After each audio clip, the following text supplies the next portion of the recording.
Alright, have we got to talk back?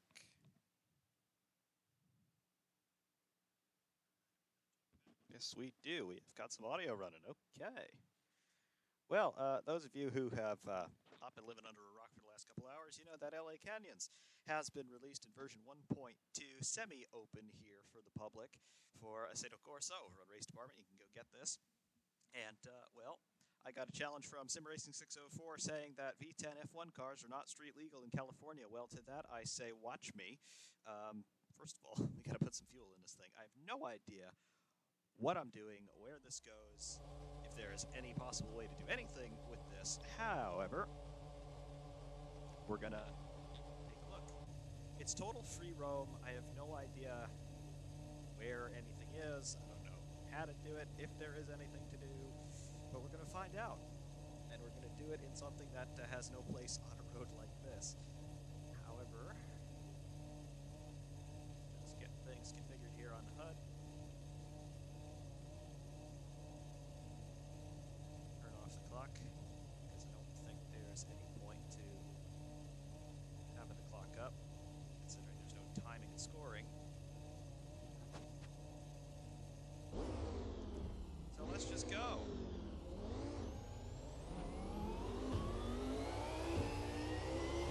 Speed limit 40 miles an hour. We're already breaking that.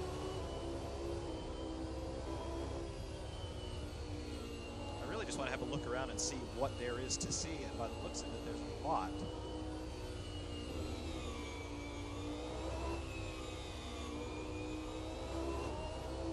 Nice twisty switchbacks going up the hill here.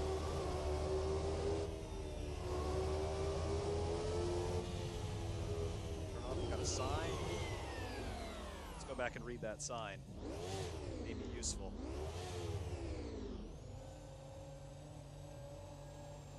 Okay, so Charlton Flats in 10. I'm assuming these are miles. Big Pines, 42, and Mount Wilson is 5 miles. Let's take a look and see what Mount Wilson is like. It's going to be a right-hand turn. Is that here? Yes, it is. Okay. Red Box picnic area.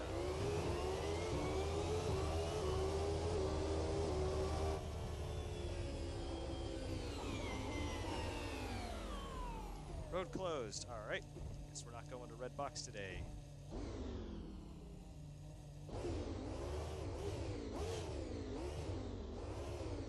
Scuderia Casey Dixon, I think we have got ourselves about 150 kilometers. Roads all up in this thing, so we'll figure that out. We're not going to Mount Wilson, all right.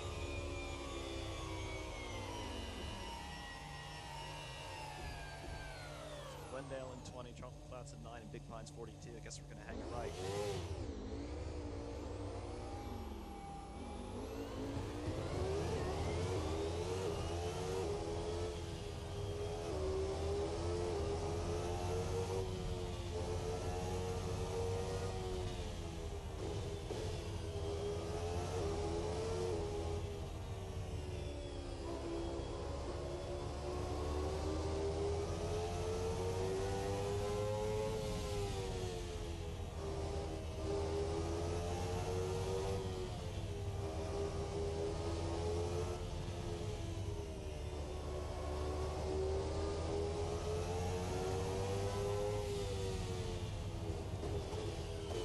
Tighter than it looked on the entrance.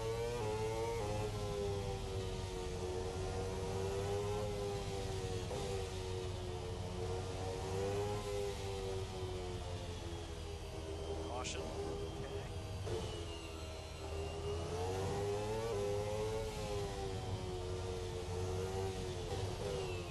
Scenery over here. Is this like a little overlook spot? And there's a toilet. That's nice. We've got some... Oh, look, it's a Volvo. Is that an S60? S70? Can't quite tell.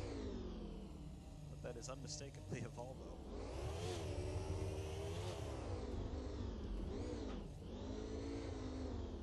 Interesting. Norman Robinson, greetings to the Bermuda Islands.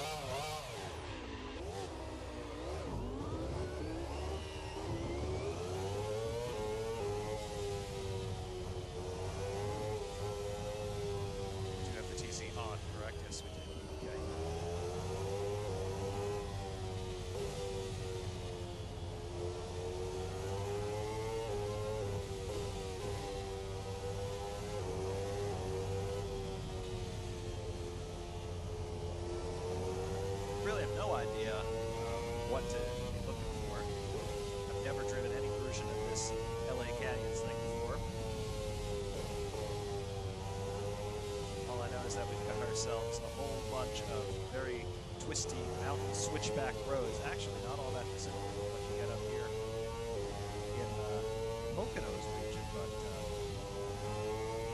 very, very different when you're doing 130 miles an hour in a car that's a couple inches off the deck.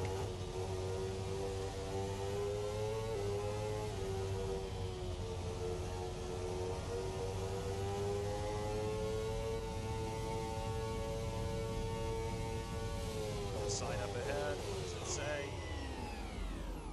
Barley Flats Road. All right.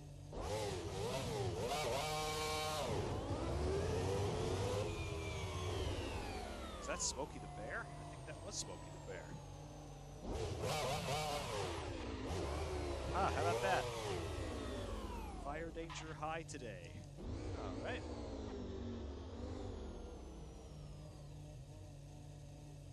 Have I enabled traffic? No, I have not enabled traffic yet.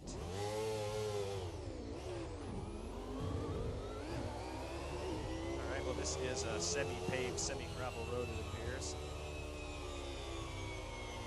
Very close attention. Okay. Yep, this is rather bumpy.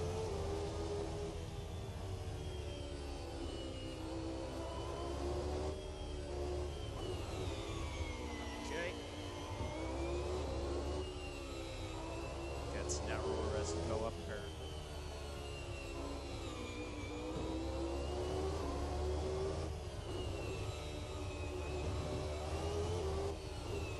That's a hairpin and a half. That.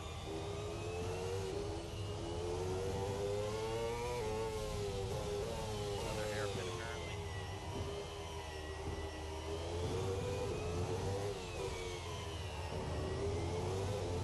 Rather steep ascent.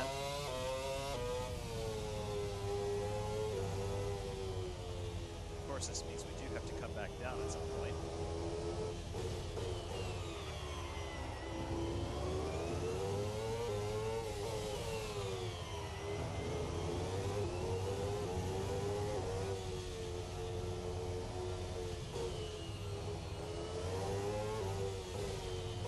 Love the sky texturing.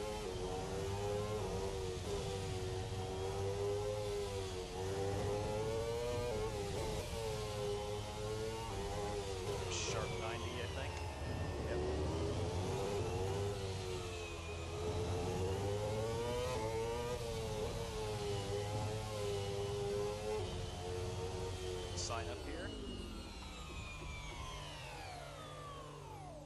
Hills National Forest, alright.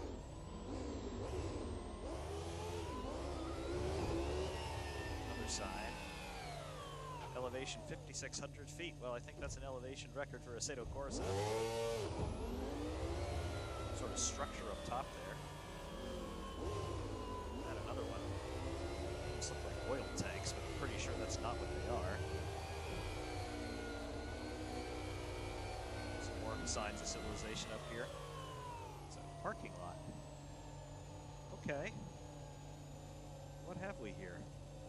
It's a Camaro. That's a, I believe that's a 240. Or is that a Firebird? Not sure. It's a Jeep. Chevy truck. Land Rover. Discovery. Picture of somebody. Burt Reynolds. Another Jeep. Well, this is interesting. Let's park up here. Another Volvo. Yeah, let's park next to the Volvo.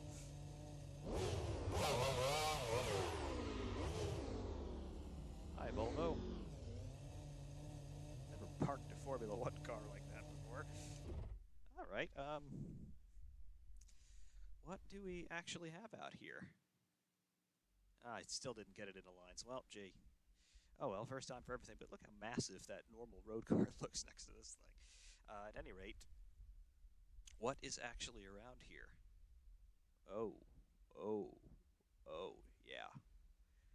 Yeah, this is absolutely enormous, the size of this map. It's pretty ridiculous. But, okay. Let's see, we've got one of those universal bathrooms. I can't ask you what you are anymore. It's literally 2020 and there's nothing inside. Okay. And we've got some American flags. YouTube probably going to censor me for showing the American flag. Yep, MAGA. Anyway, up to the top, we've got these strange structures which looked like oil tanks or fuel storage tanks, but apparently they're not. And then we have just got a whole bunch of wilderness down here, but we're glitching out of the universe. All right, get back into the car there.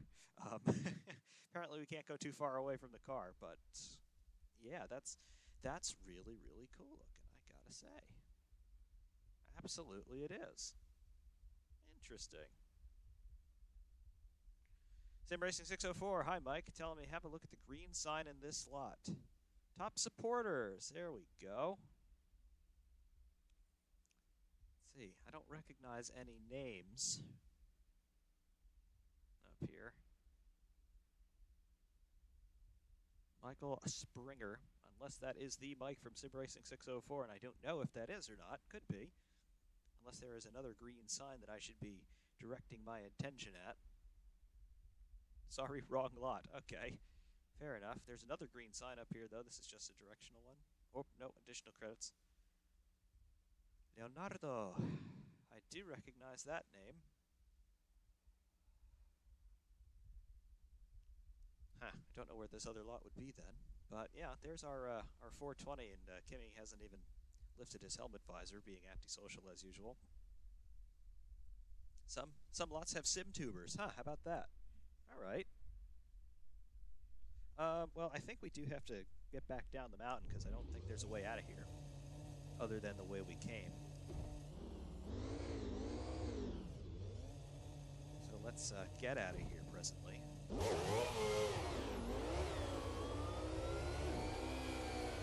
This is the way we came in, right? Yep. Okay.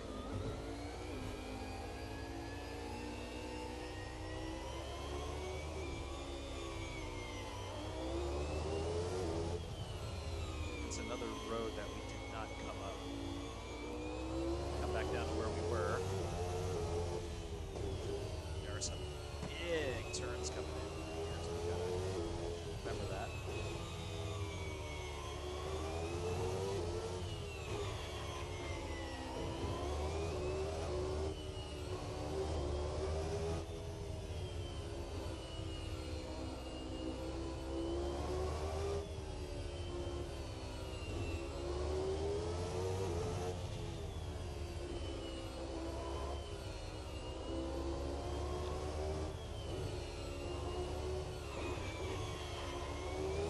Downhill now, so it's going to be a lot harder to slow down.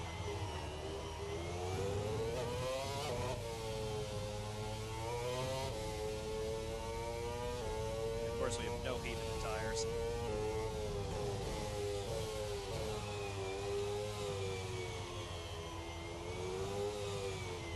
Hairpin.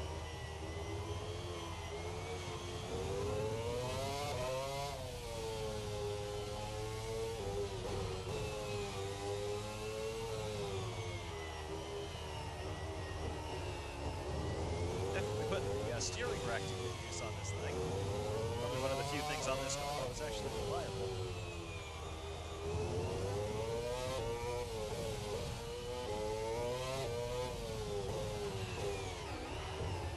Ah, didn't spin it. All right.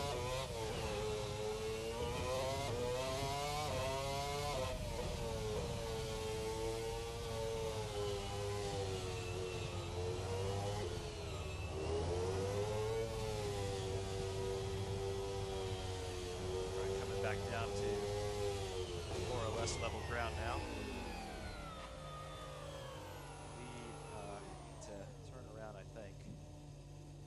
Okay.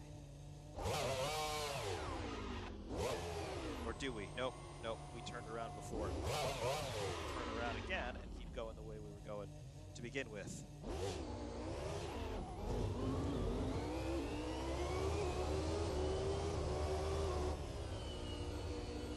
Speed limit 55. I don't think enough. Sign where are we heading? Alright, so Charlton Flats at 6. Ranch and big pines. Charlton Flat sounds like it will be flat, so let's just keep going.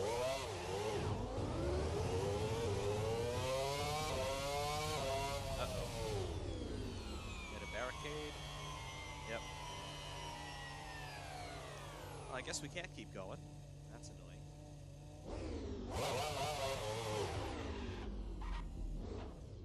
Almost tagged the barrier there. Not do that.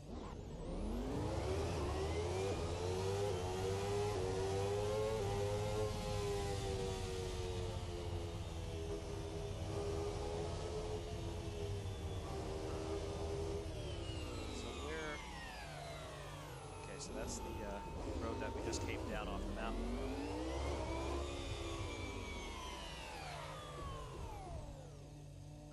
Los Angeles. Not want to go up there.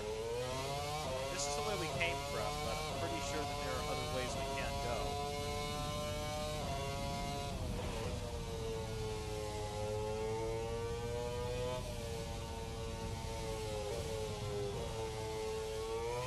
All I know is I'm getting some big time Grand Theft Auto 5 vibes from this.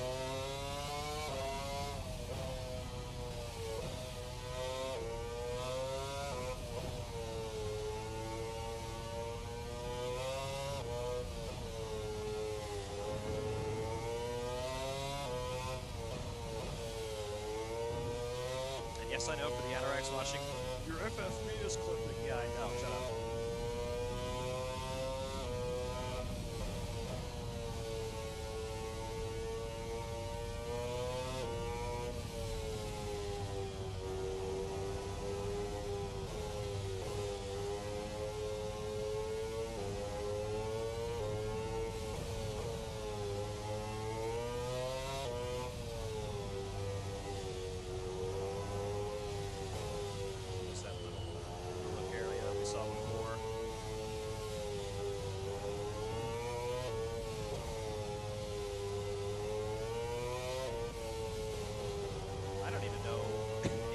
Is a destination that you can reach, or if the road itself is the destination.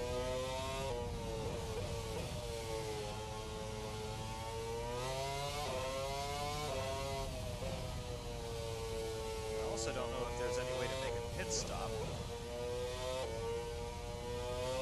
We're a long way from it at this point, but eventually we will run out of fuel.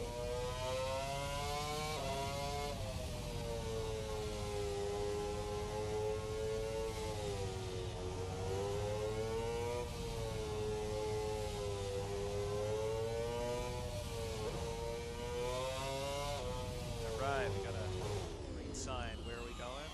Mount Wilson, Glendale. All right, let's go down to Glendale.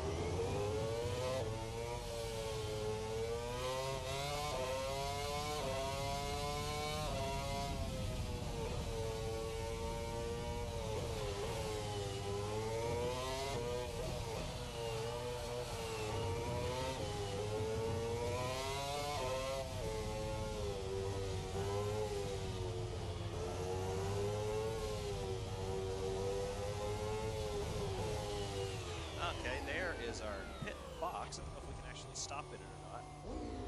I am getting a pit select screen. Let's see if we can change the tires and add some fuel, I guess. I mean, not that we really need any, but who knows? Who knows? Fiona asking for more engine or less engine and more voice. Well, I can't really do much about that without stopping the stream, so deal with it. Deal with it or go away. Your choice. Can't add another 50 liters of fuel, I don't think. We can see what we can do with this. All right, we can actually make a pit stop, so that's good.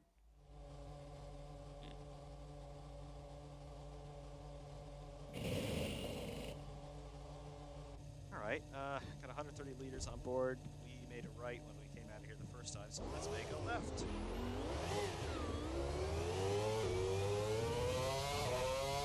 Oh dear, I'm speeding. Oh no.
passing lane, or passing lane 2 miles. Like that, there's a 2 and it said passing lane. Car, Mercedes sedan, C-Class, I think. Green sign coming up. What's this one say? Oh, lots of information on this. Los Angeles Crest Highway, Canela Flint Ridge, and Los Angeles Forest Highway in Palmdale. I don't want to go through the forest so much. We'll go straight.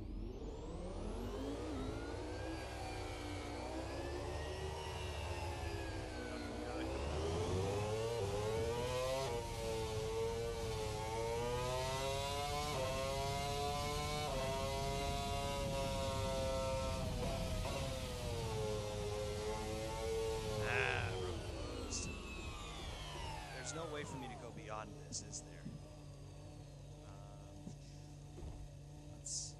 Let's just confirm that, because I would think, yeah. I mean, there's still road back here, but I don't think we have access to it because I just didn't. I didn't get the paid version of this, so you know. And then it glitches out when I get too far away from the car for some reason. I don't think that's a problem with this particular track. I think that's it's more of an MP420 thing because it happens when I got the MP420 at any track when I get beyond a certain distance. It doesn't happen with other cars. Let's just see. Can I go beyond this, or am I going to hit an invisible wall? I'm pretty sure I'm going to hit an invisible wall. So we're going to creep up to this. I don't want to damage the car.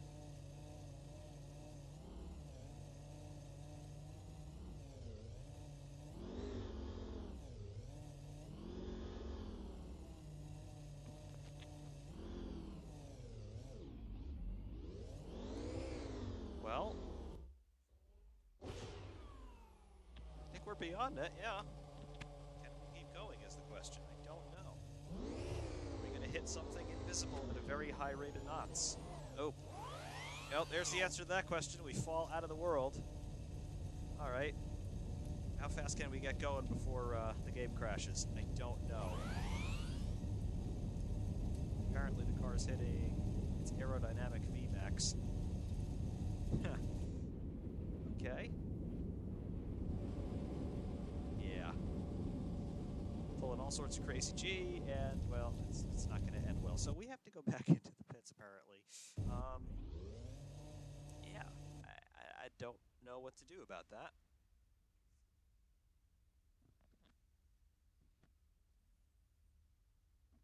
Well, that's interesting.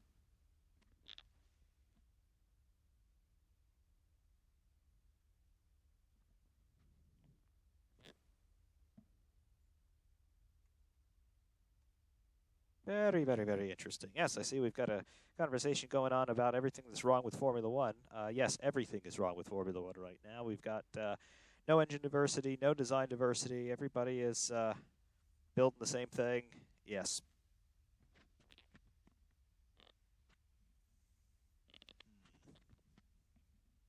Let's see. Have we basically explored everything there is to see? Because unfortunately, you do a few miles and then the roads are closed. I don't know if that's something that's to do with me not having the paid version of this or what. But I do know that what we have looks absolutely tremendous. Obviously, there's been a lot of development done on this, and there's only going to be more to come, from what I know.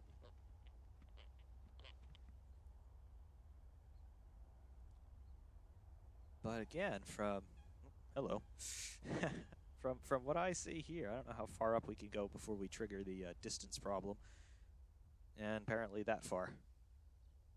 All right, so about as high up as we can get. What's it look like? Yep, can't even see a small fraction of the world at large here, but that's cool. That's really, really cool.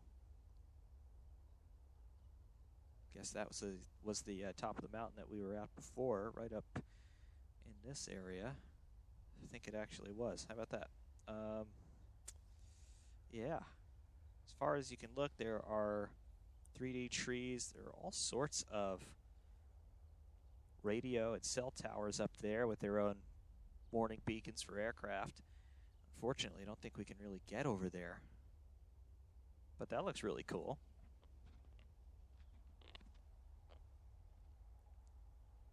I did not purchase the paid gold version. I didn't purchase any version of this. What you see here is what you get on Race Department when you download it. Zoom it down on a car from above. Hey, that doesn't look too bad. Cool. Still got our... No, we don't have our driver animations either. This is something that bothers me a lot. I don't know if it's entirely with the shaders patch, Sol, or Content Manager, or a combination of all three. But beyond a certain distance, the driver animations in every car, as well as any bodywork animations like the active arrow and stuff, they just freeze up in whatever position they were in the last time they were rendered up close, and it just makes it look terrible. Like when you're watching an external replay with DRS, for example, if the car passed beyond a certain distance from a fixed camera with the DRS open, the next camera that picks it up, even after you've gone through a corner or something, will still show the DRS open until it gets close enough to the next camera. It's annoying.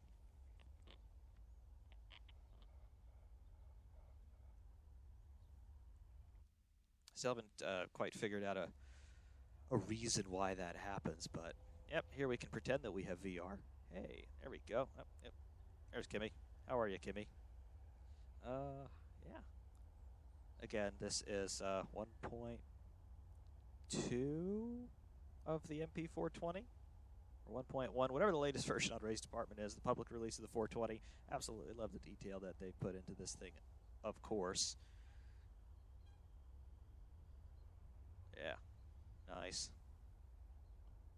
Sweet stuff. Looks really, really good, as you would expect it to. One of the other details that they have added on this is the exhaust pipes. The engine's got to be running for that to happen, but the exhaust pipes will vibrate a little bit. That's good. Of course, you have our rain light. Nice. Very, very nice. Ah, damn it, F-Man, you had the chance to make us think you were doing the Nordschleife with the DRS open. Well, how do you know I wasn't? That's the other question I've got for you.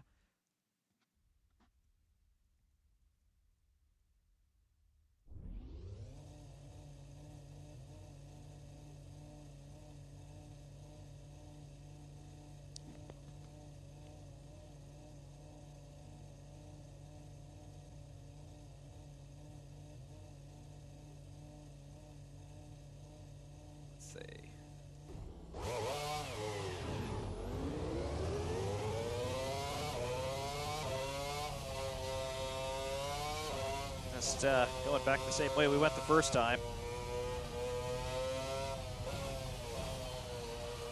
I'm guessing that if you want more road space, you've got to buy the thing.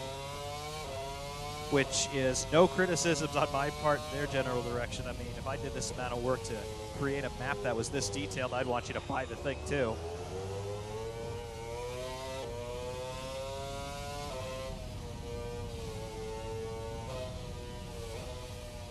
Just like I want you all to buy Super Chats or whatever, even though I do absolutely no work whatsoever that's worthy of payment on YouTube. I don't even think I have Super Chat enabled. And I never will, because that is nothing more than an absolutely shameless money grab. And anybody who uses Super Chat, unless you are an actual business trying to sell things, yeah, you're a deplorable person. Anyway.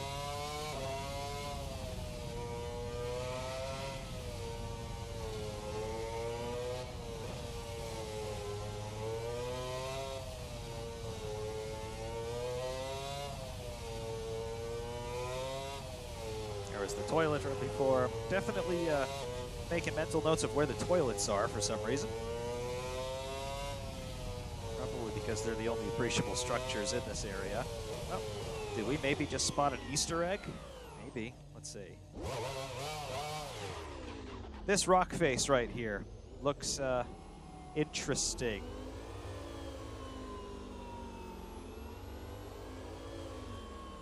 Let's just stop here. Go into free cam. See if there is anything we can discern, because that would be quite an Easter egg type thing if you wanted to hide the likeness of somebody's face in the rock or whatever, or hide a word in here, but not seeing that.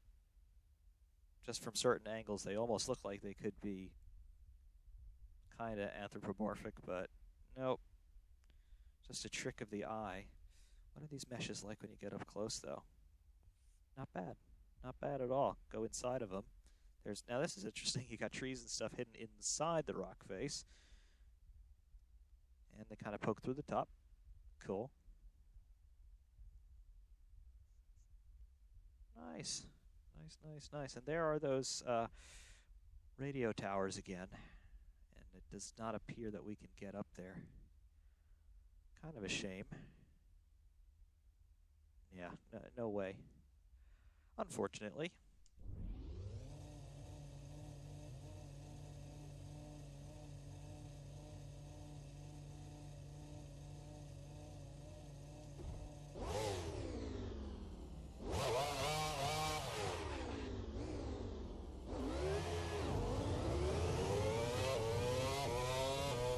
And yes, as far as a laser scan soundboard of the new configuration, that would be cool to get. Unfortunately, I don't think it's going to happen on any platform other than maybe iRacing, but considering how long it took iRacing to get us the current version of Silverstone, which has been around since 2010, they only gave it to us late last year. I wouldn't anticipate getting a proper version of Zandvoort on any sim for at least another 15 years at this point.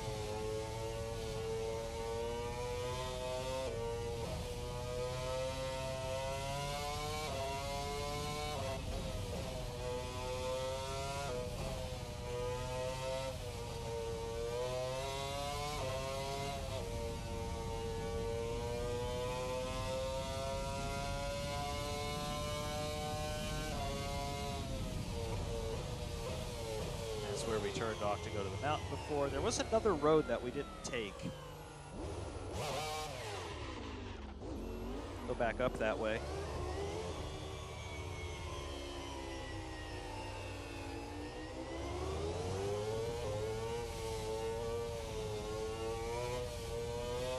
There's one other road that was quite a ways up the hill.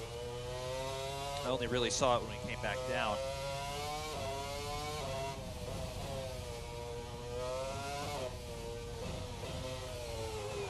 Ouch. All right, well, we will press on.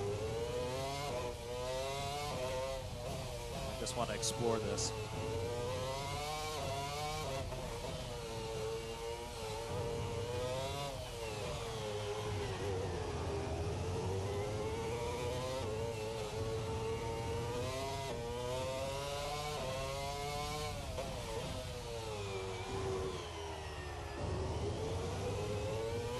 Somehow we don't seem to have any suspension problems.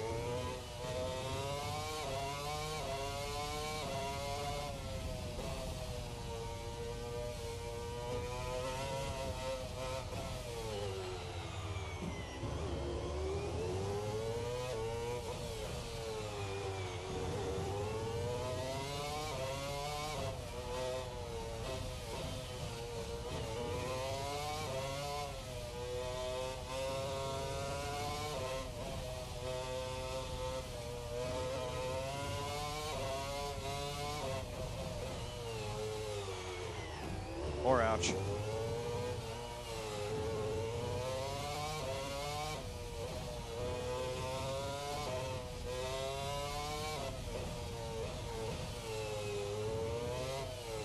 All right, well, that was the other road. Go up that way and see what lies up there. Oops. All right.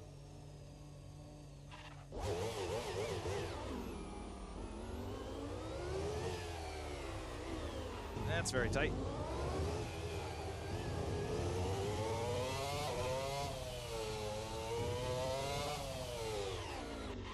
You run out of road. Stop.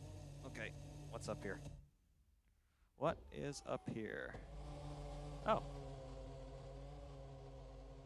All right. Little mountains and such. And there's a McLaren buried in the bushes. All right.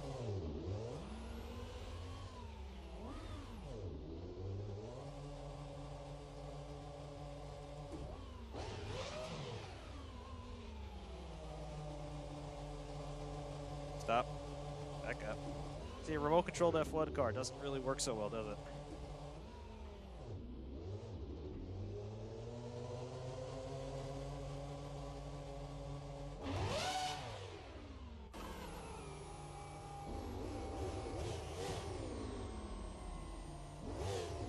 That's the circular driveway up here.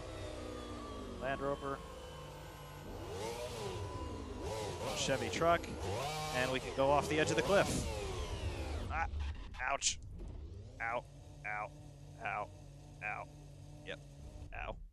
Oh, look at that. Giving us a pit stop. Thank God for Halo, eh?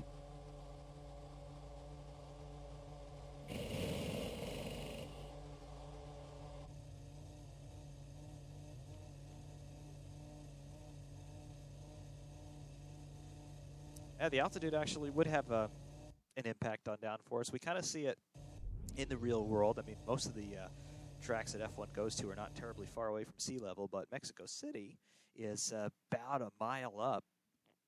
So they do actually have some less downforce up there.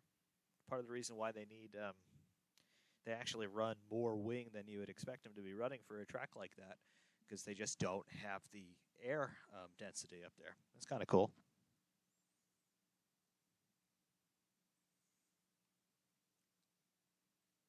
Am I going to be covering the car launches this year? Yeah, I'm going to try it.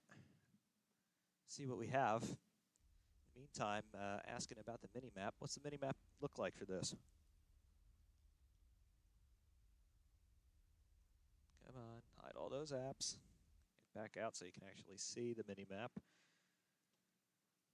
And then we will go find it. Track map. Oof. Yeah, well, there's the answer to that question.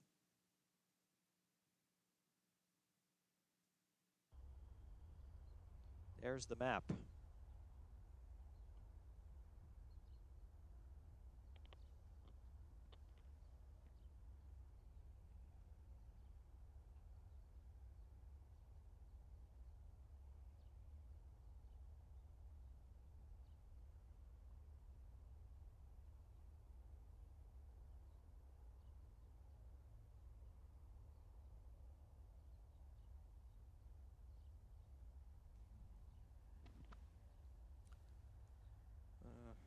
What else do we have?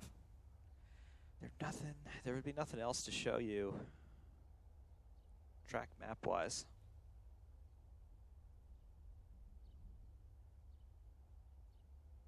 Nope, not really.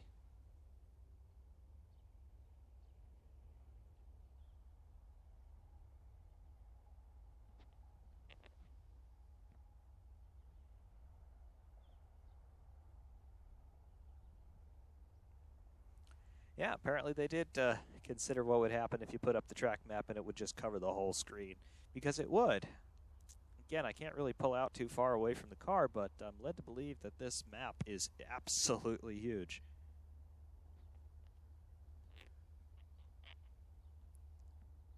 Yeah, and Super Bowl, what is that? It's, as far as I'm concerned, it's the greatest contest of Hate America ball that we have all year long. And then, thankfully, I don't have to hear about that horrible sport again until about August.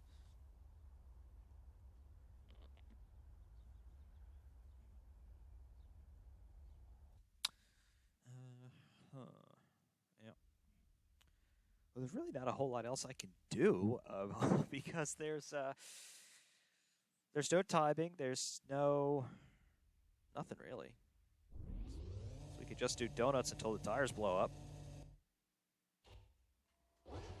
Which is something that I would legitimately consider at a time like this. Let's get the camera happy.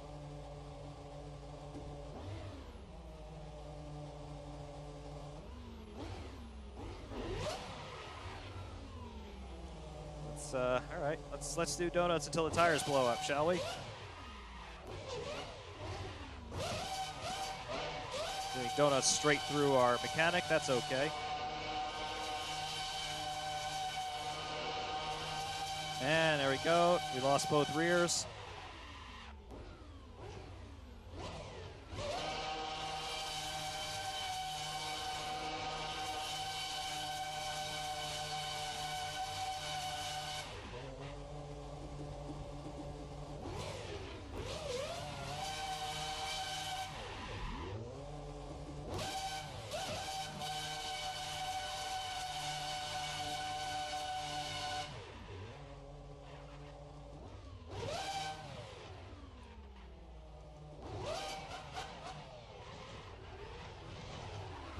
I've got absolutely no control left. That is okay.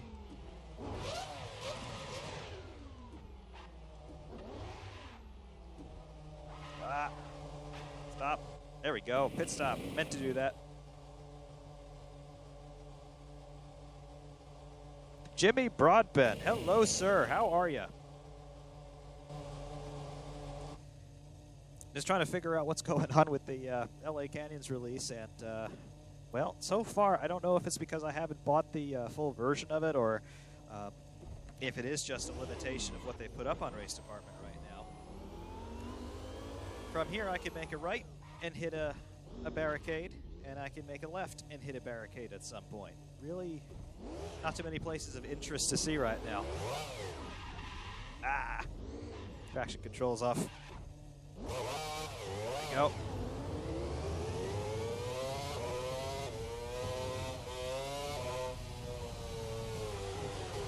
Oops. Yep. And then there's that, because, you know, F1 cars aren't designed to run on mountain roads.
Stopped by our little Volvo. Take a look at the chat.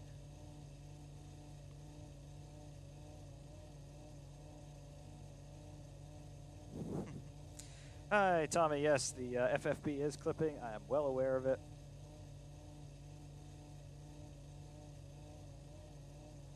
Yeah, as far as what I think about it, I think it's, well, first of all, it's a cool thing to get a big, kind of an open world feeling in Assetto Corsa, because it's, you know, obviously closed circuits is really what this game is designed to do. So to be able to have something with free roam, to have a huge geographical area, it's a cool idea. And I think that they've gone a long way in really implementing this. I know that there is a way to get traffic on it. I don't know how to do that. I haven't tried to do that yet. But, I mean, if I could go into FreeCam and just zoom to the ends of the earth, you get absolutely fantastic levels of detail, even at such long range. I mean, of course, you get some of the terrain meshes and things aren't going to load all the way if you're not right on top of them. But, I mean, you got 3D trees going out to however far away that is. That's got to be at least 5-6 miles out. That's cool. And then just the road surface is done really nicely. The bumps feel convincing. They're probably procedurally generated just because of the distances that we're talking about here. But, I mean, it looks really good. It feels pretty convincing. I mean, obviously, this is absolutely the wrong type of car to be testing this out with. But, really, it's nice. What I would really like eventually for something like this to be is if you could have an actual live cityscape, basically. If you could have a living, working town with normal residential street traffic and whatever, with traffic signals and things, then I think you could even open up a completely different avenue for Assetto Corsa in terms of continuing to give this sim a new lease on life. What if you could then use this as a training simulator for, you know, people getting their road licenses and things? I mean, there are so many different avenues that work like this, I think, can open up, and it's a cool idea. I'm really pleased to see all that.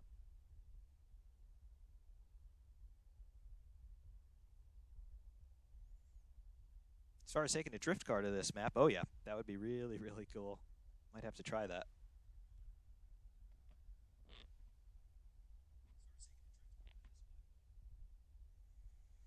There is actually a mode in this called Pursuit. I don't know if it just loads up AI police cars or something. I mean, I don't have any police cars in the game, so I don't know if it's like placeholder meshes or whatever that it would use, or just take something from another car. But there is a mode called Pursuit. I don't know if that requires other add-ons to work properly, but you know.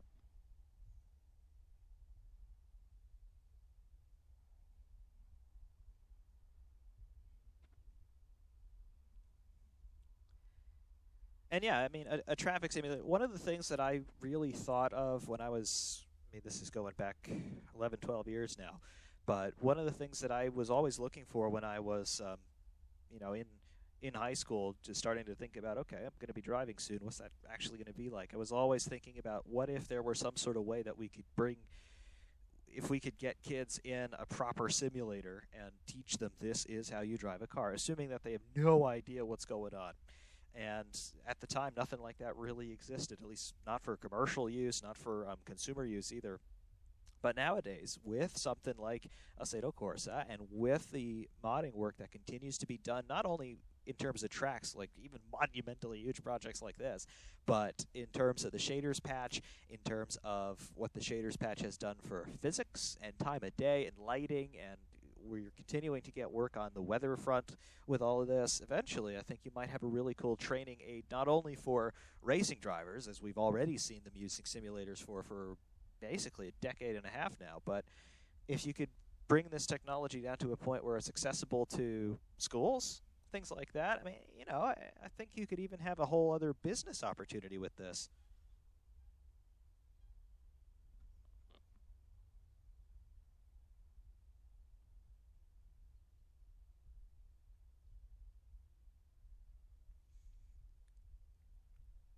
Yeah, that's the thing. I mean, yes, they have had simulators out there trying to teach kids how to drive. Problem is, they really are terrible. They don't have force feedback. They don't have believable graphics. They don't have a believable control interface. But something like this, I mean, Assetto Corsa is used by racing teams, just like R Factor and R Factor 2, or variations thereof are used by racing teams. So I mean, if they're good enough for people who are in this industry to get good data from, they're good enough for a normal purpose as well.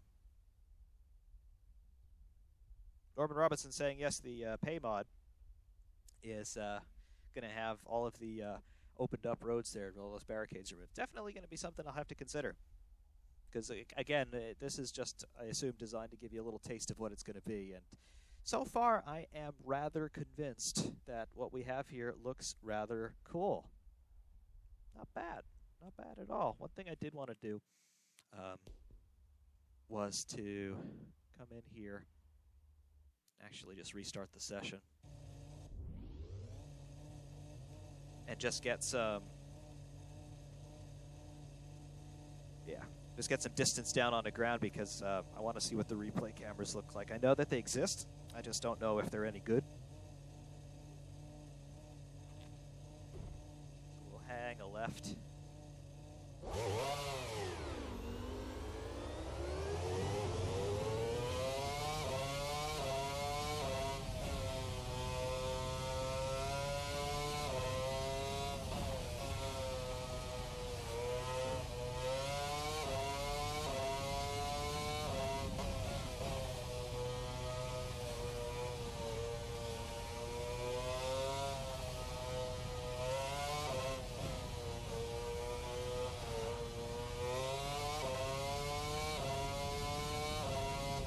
Sign was an elevation sign, if I remember, showing about 4,000 feet.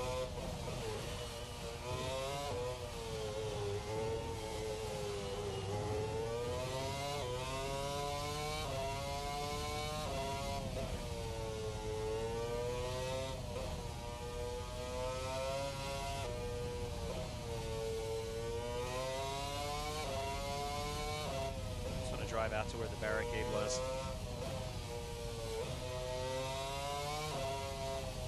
That Trans Am or Camaro or something horrible. Gotta remember, and it's playing on my mind a little bit, when you're in a car like this, you have downforce. It does have the ability to bring you around tight-ish corners. but because I'm on a setting that looks just like a public road, it has given me some cognitive dissonance, thinking there's no way I can make this corner at this speed, when in reality I probably could.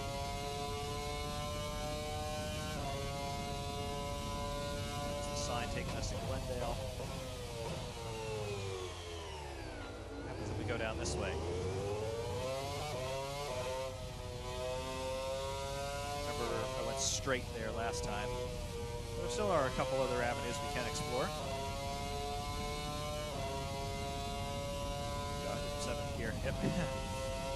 It's also sometimes difficult to get a reasonable reference for how fast you're going because you don't have regular landmarks that are at set intervals.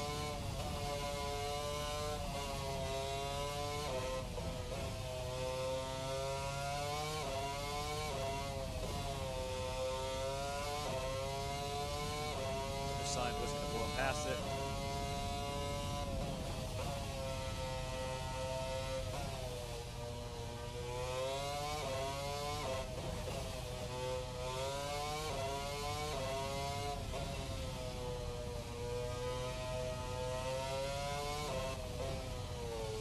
Back slightly uphill now.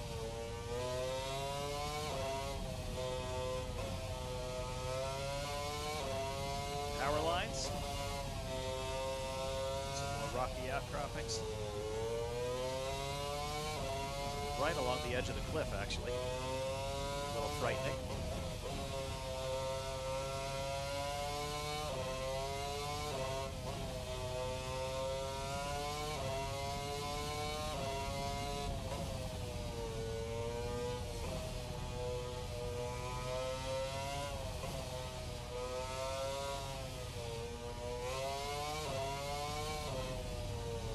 That sign say? A little too fast for it. What does it say? Oh, alright. Stop sign. I pretend I didn't see that.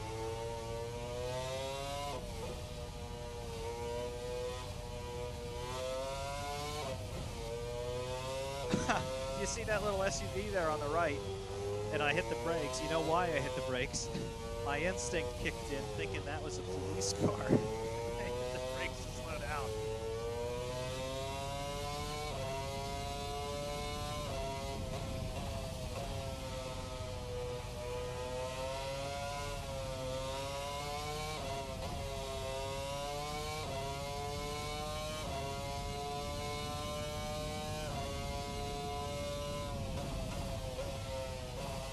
Actually been going on this little spur for quite a ways.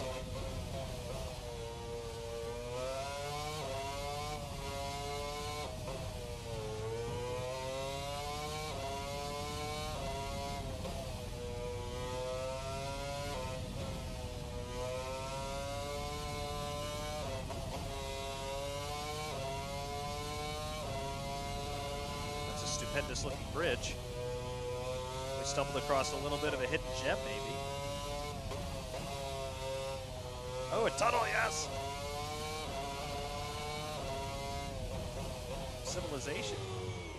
What's back there?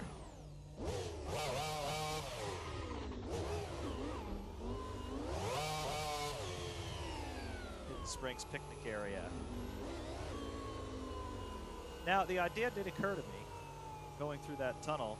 Unfortunately, it's not quite the right shape, but could that be an opportunity for the first time in Assetto Corsa to test the age-old theory that an F1 car could drive on the roof of a tunnel? Unfortunately, it does not appear to be the right shape with getting me up on the walls, but that would be something to consider. Yep, unfortunately, it's just a square edge. Can't do it. However, the thought was there.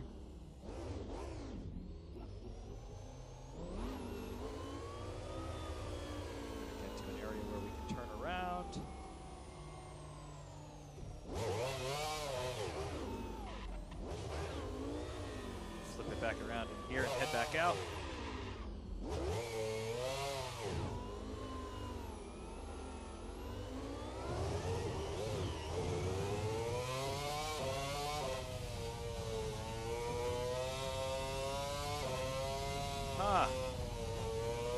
There is quite some distance. We're now basically into valley floor, I think.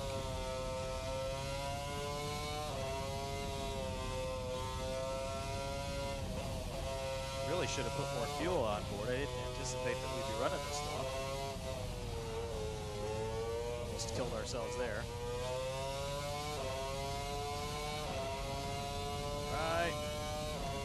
300 clicks.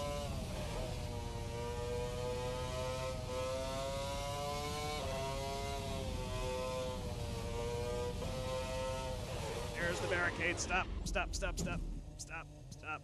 Okay. All right, well, we found a barricade at least. That's really what we wanted to do. It just snuck up on us.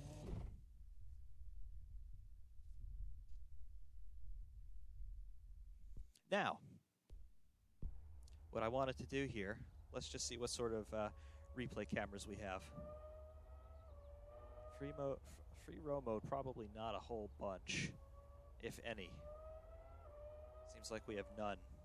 Yep, it's just following the car from a fixed point. So unfortunately, that's not going to work. There is a closed circuit version of this that actually does have a set of external cameras, so that's good. For the moment, this is about all we've got.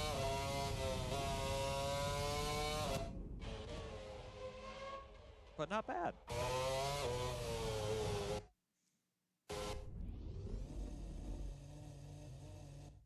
Not bad at all, I do have to say.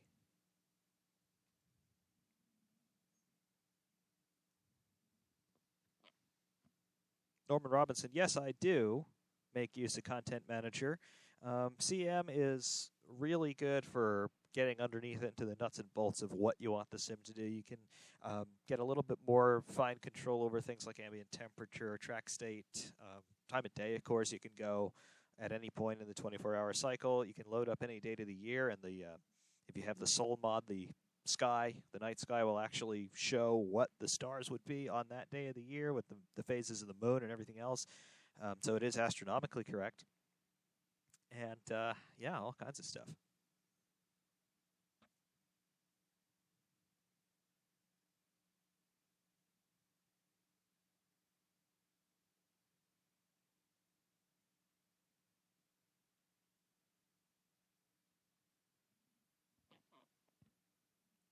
Yes, a version of Spa with the old bus stop, basically up until 2006. We need that. Actually, before that. When did that interim bus stop go in? Before the 07 renovation? Because the bus stop wasn't the bus stop in 05. I do remember that. But yeah, we need that. We need Imola as it was in 06. A whole bunch of tracks I'd really like to see.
But yeah, barring any other questions that you guys have, that accomplishes my mission for today. That's all I wanted to do. I don't think Jimmer is still here, but cool that he dropped by. Again, he's doing what I was doing. He's just trying to do some research on what people are thinking about this, because I'm sure he's going to be featuring this at some point. He's probably going to go out and get the full versions, but I might do that as well. But so far, what I'm seeing is very encouraging. I just want I want to keep going. I want to see what else is out there. So they've accomplished their mission there. They have got my interest with their marketing ploy on race department with this version, and well, they're going to make me go out and get the real one, I'm sure. As far as the MP45B from VRC, I know they are working on it, and I know that they are in the later stages of putting it together. I don't know exactly how far along they are, nor do I have an ETA from anybody, but I have spoken to some guys from VRC, and they are working on it in earnest. They wanted to get the 2005 cars out first, and now they have done that. I think that they are putting a new model together for the MP420, which we should see at some point. I don't know if that's taking priority over the 4.5, but they are working on it. I know that much.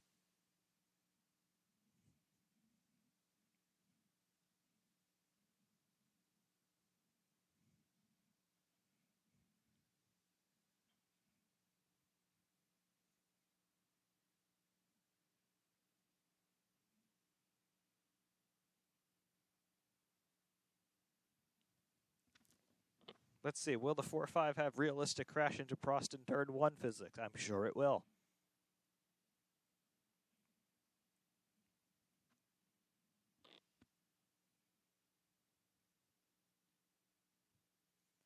And yes, RSS also working on a 2021 car. They're calling it Formula Hybrid X 2021.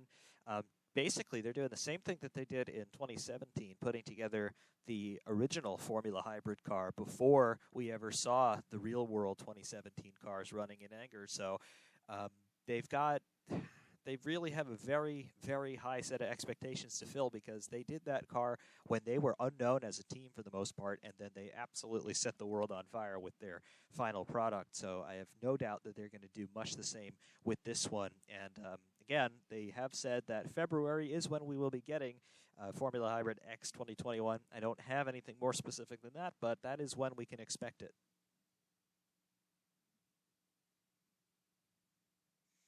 A little bit of insight that I did get from them on their 2017 car. They had that car all put together and ready to go as of the end of December 2016. And I don't think we got it until March 2017, right after winter testing in the real world had been completed. So they really put that car together ahead of time, and they were just right on the money in terms of what they had.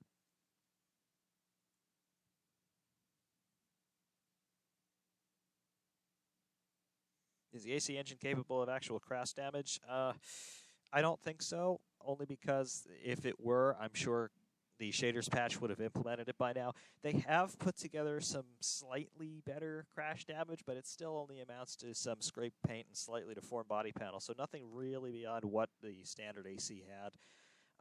As far as soft body physics, it's not capable of that as far as I'm aware. I know that to an extent, the shaders patch has done it with the tires, with tire deformation and such, but beyond that, I don't think it's really possible. Will I finally consider making the leap to VR? I'd like to. At this point, really don't have the facility to do that.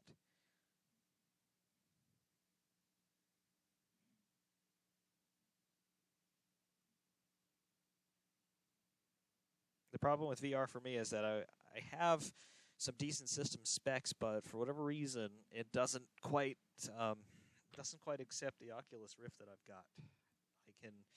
I can make it run the Rift program, basically their demo program, but then whenever I've tried to go into anything else, all I get is a blank screen through the Rift, and then the processor temperatures just absolutely go through the roof. So unfortunately, no VR yet.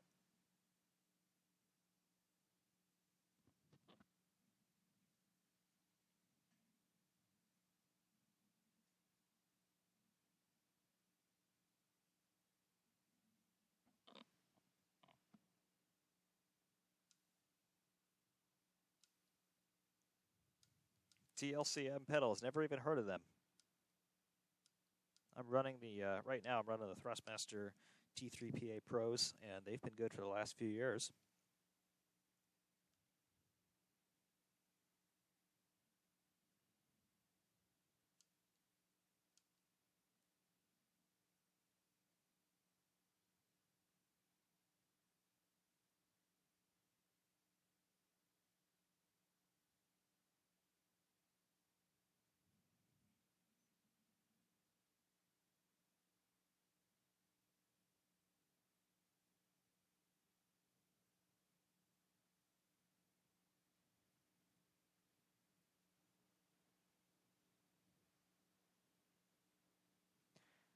Do I have load cell pedals? No, I don't. As far as I know, the T3 PAs are capable of accepting a load cell if you want to do some slight modifications to them, but I don't really have the impetus to do that.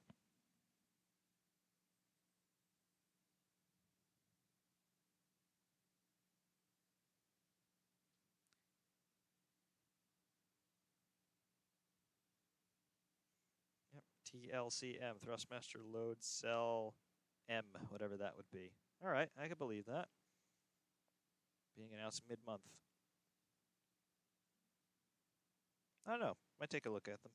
The next step in terms of the sim racing thing, whatever this may be, next step for me gear-wise is probably going to go for Fanatic gear. I would want the CSL base, I think, because that seems to be most compatible with most of their add-on rims. I would want that Formula rim, whatever the latest version is. I think it's in 2.0 now. That thing absolutely looks fantastic. It is way more functionality than I would ever really use, but it looks so cool.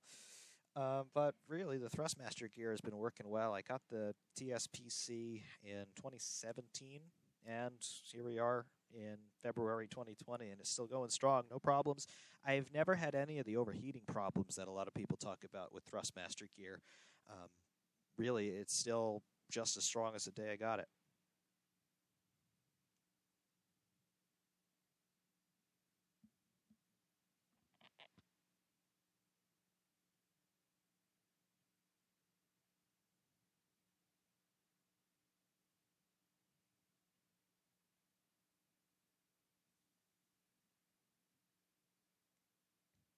Have I been following the development of the new Microsoft Flight Simulator? Absolutely, yes, I have been.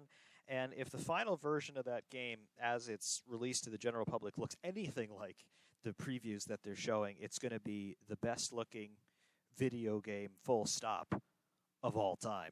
Forget any individual categories there. Obviously, it would be in the sim market, but the graphics that we're seeing in these previews are just stunning. I mean, there are many moments where I've honestly had to wonder, are they using real footage here and they're just overlaying their game models on top of it, because it looks absolutely fantastic, particularly the shots from really far overhead. I think it was some city on the coast of Spain, and then they showed you zooming in down into the model from the sky to the ground, and the resolution was still there. That looked really convincing. The specular light sources reflecting off the ocean, that looks good. And the aerodynamic effects, starting to see now some wingtip vortices, the way the water is spread across the windscreen and across the leading edges of the wings in the rain, things like that. Some shockwave effects, I think, we saw as well from transonic flight. That looks absolutely fantastic.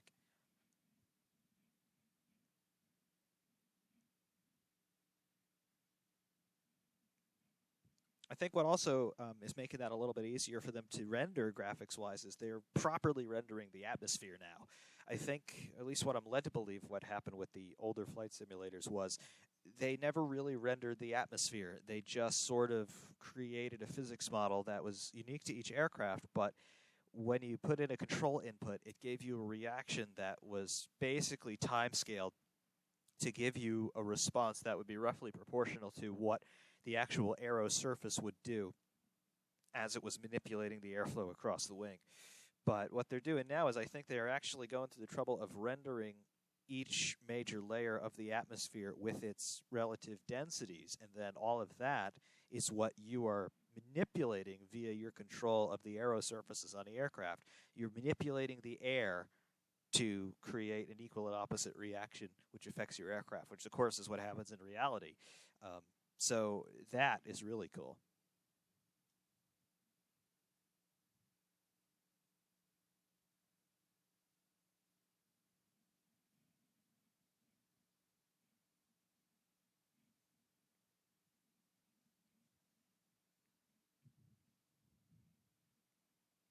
Aston Martin deal for 2021 going to Force Canada Racing. It's going to be a flash in the pan. I wouldn't expect great things from them. It would have been better if Red Bull were to basically become an Aston Martin factory team because they obviously have all the infrastructure and managerial structure in place. But nope, they sold out to the guy with the most free cash, and there it is. I really don't expect anything great from them.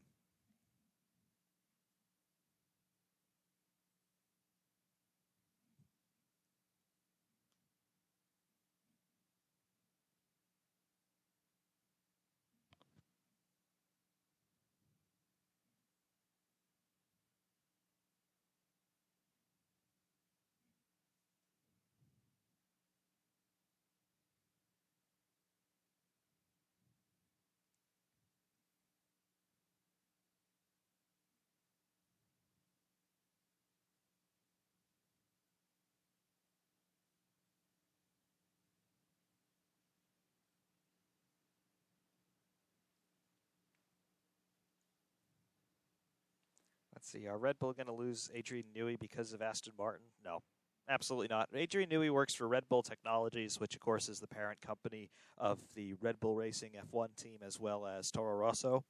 Um, he's not. No, there is the only way that somebody is going to be able to get Adrian Newey away from Red Bull is if they offer him more money than Red Bull give him right now, which is not really possible unless you're somebody like Ferrari, and Ferrari don't want him because if Ferrari wanted him, they would have gotten him back in the 90s. So he's going to be at Red Bull until he doesn't want to be there anymore. It's that simple.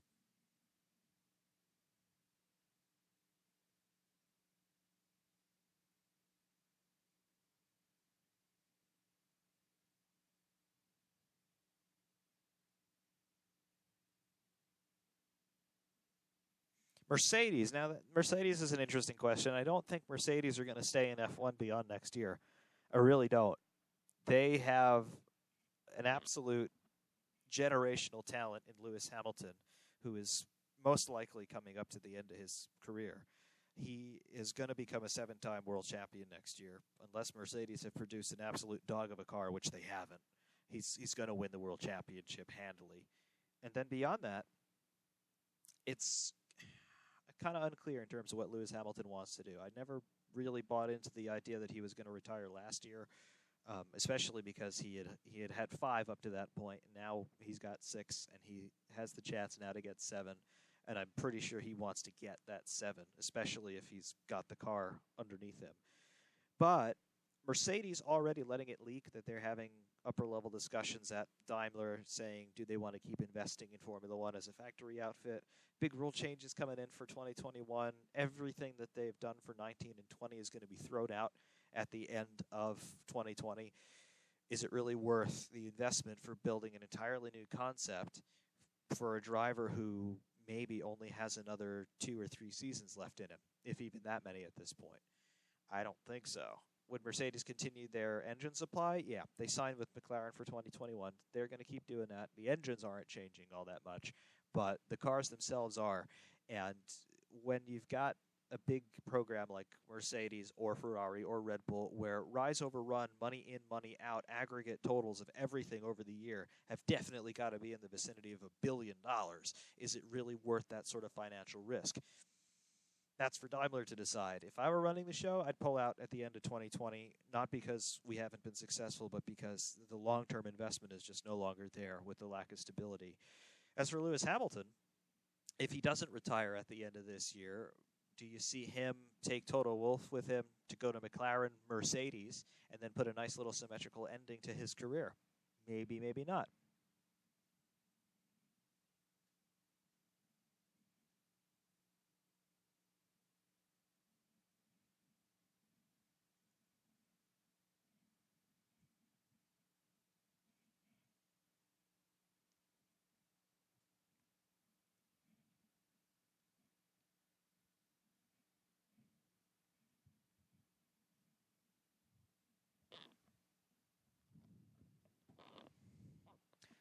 Now Hamilton's not going to Ferrari.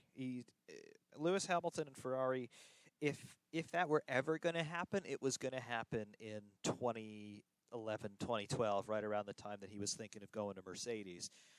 Um, for whatever reason, whether it was because Ferrari never approached him or because Hamilton never even considered the idea, it didn't happen.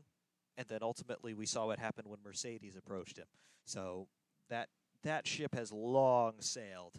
And again, it probably also helped that Hamilton had the involvement with the Mercedes factory from his McLaren days because he knew that they were going to have a good engine come 2014.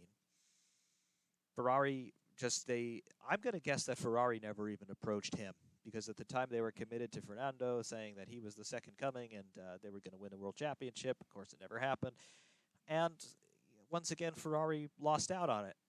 But, Hamilton's not going to Ferrari. That ship has long sailed, and at this point, he can walk into any team he wants. And I don't think he's really going to walk into anywhere. He's happy where he is, and he either retires probably at the end of this year if he does win his 7th title, or he may be convinced if Toto Wolff decides to go to McLaren and supervise the Mercedes takeover of the engine deal, he may go to McLaren with Toto.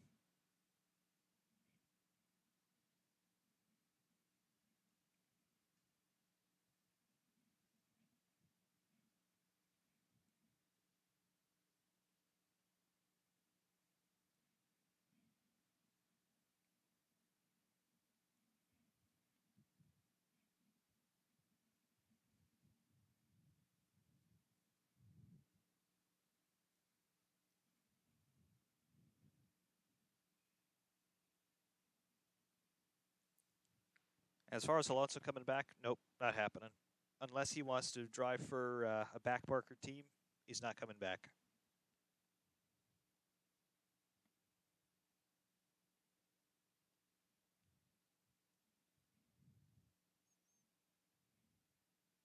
The problem with Fernando Alonso is, yes, he's a good racing driver, but he has absolutely no political ability whatsoever.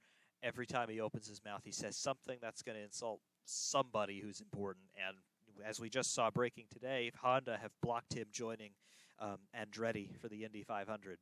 So he has absolutely no sustainable future in high-level motorsport anymore unless he is truly going to be accepting being pushed around, which is a great shame because, again, somebody like Fernando Alonso has been a tremendous talent, but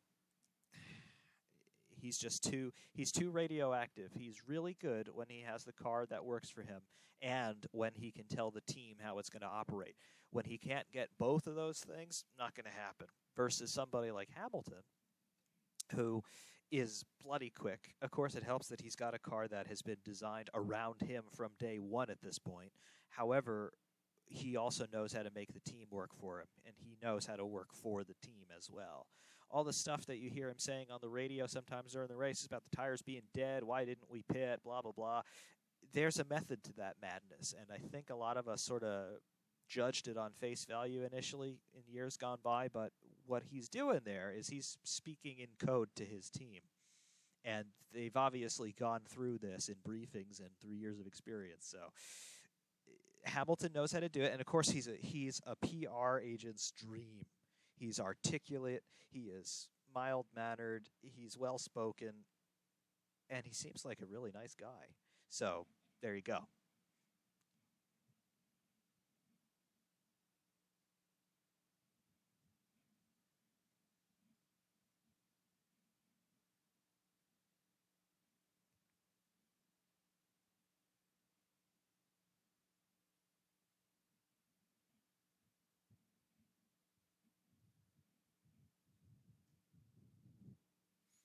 And yet Schumacher did the same thing at Ferrari.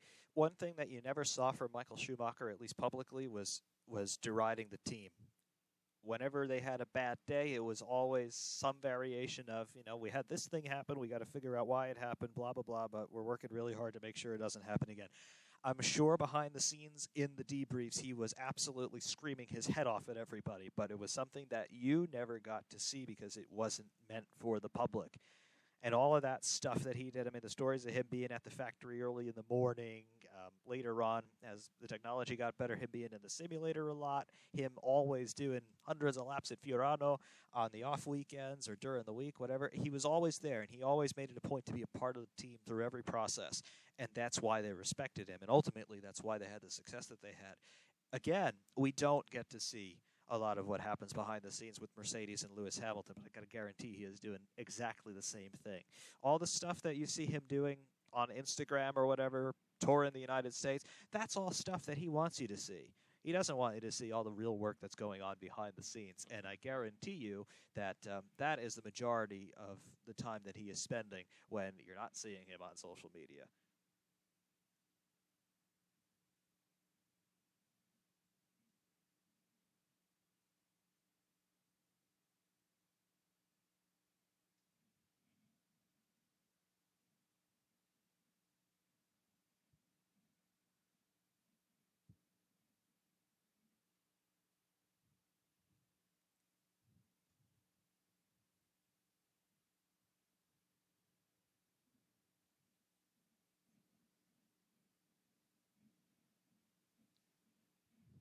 Yep, if there's one thing that Lewis Hamilton is even better at than being a racing driver, it's being a politician. He knows how to make people work together.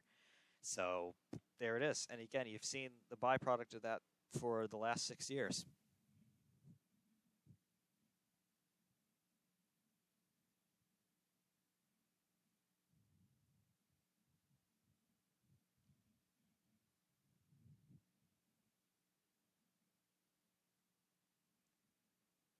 As far as the two-stroke engines there, in 2023, 2024, whatever they're floating around right now, it's pie in the sky at this point.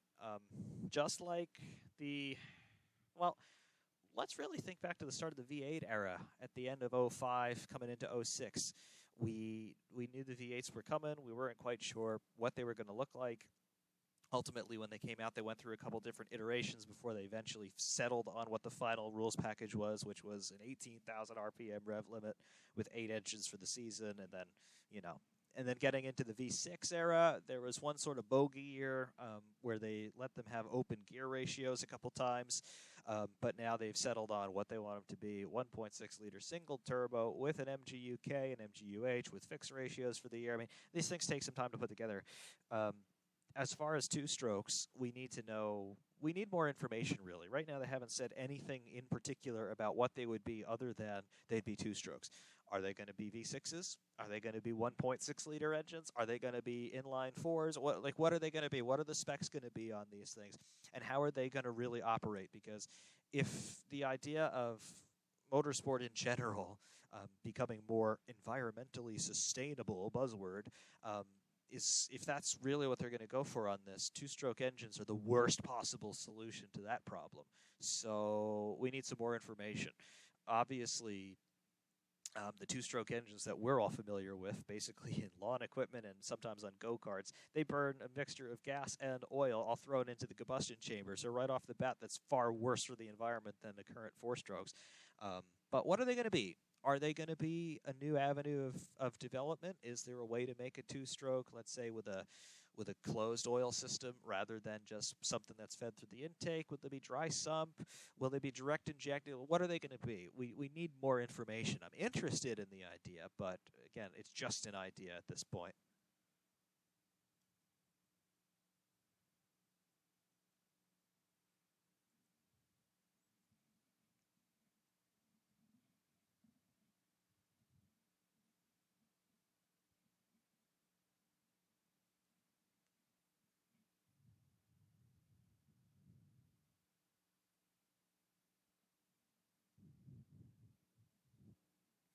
Yeah, I'd be really interested to see a prototype, really, of what they would be considering. You could do a two-stroke with direct injection. The only difference is valve timing and injection timing between a two-stroke and a four-stroke, really. Obviously, a conventional two-stroke that you would see on a lawnmower, for example, has a reed valve and things like that. It's basically just actuated by relative pressure inside versus outside. You don't necessarily have to have that to make it work. You just have to have the fuel air come in on the downstroke and then the spark fire on the upstroke through the compression stroke. So that you could accomplish that with valve timing and ignition timing right now if they wanted. If they wanted to simplify the overall design and construction of these things with, let's say, a single fuel injector and a single intake exhaust valve, well, now you've got a separate problem entirely. It would be doable, but again, you'd have to nail down what the specifications are going to be long before you'd even have somebody spend the money making a prototype.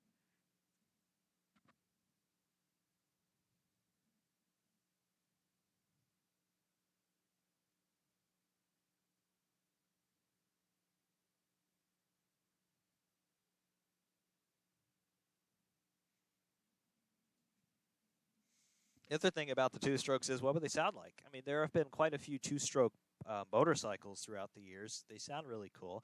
The thing is, with every turn, in a single-cylinder two-stroke, with every complete revolution of the crankshaft, you get one power stroke. So, effectively, if you want to talk about the sounds, you basically have double the frequency of a four-stroke on a single cylinder, assuming. So if you have one power stroke for every fourth revolution of the crankshaft, then on a two-stroke you have it for every single one. And of course, as you multiply that by the number of cylinders, you get different frequencies, whatever. Basically, what I'm trying to say here, the long and short of it is, if you have a 6-cylinder two-stroke engine, effectively you could get the same sound as a 12-cylinder four-stroke engine, if you get my drift there. Of course, there's a whole lot more to it than that, but in theory, the number of exhaust pulses would match. So you might be able to get some really interesting sounds out of this.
However, with all that, I think that just about wraps it up here. Just a complete, shot in the dark stream with all of this. But yeah, we took a look at LA Canyons, and I think we have determined that there is more stuff that we need to figure out in terms of perhaps the paid version of this, if we really want to explore what's available. But yeah, definitely very promising so far, and quite pleased with what I see. Definitely gonna have a look at doing some more running with this and seeing what we can do, and of course more evolutions of this as it goes on. It's gonna be cool. Until next time, though, I do thank you all for watching. For REMound601 saying thanks, and of course, we will see you soon.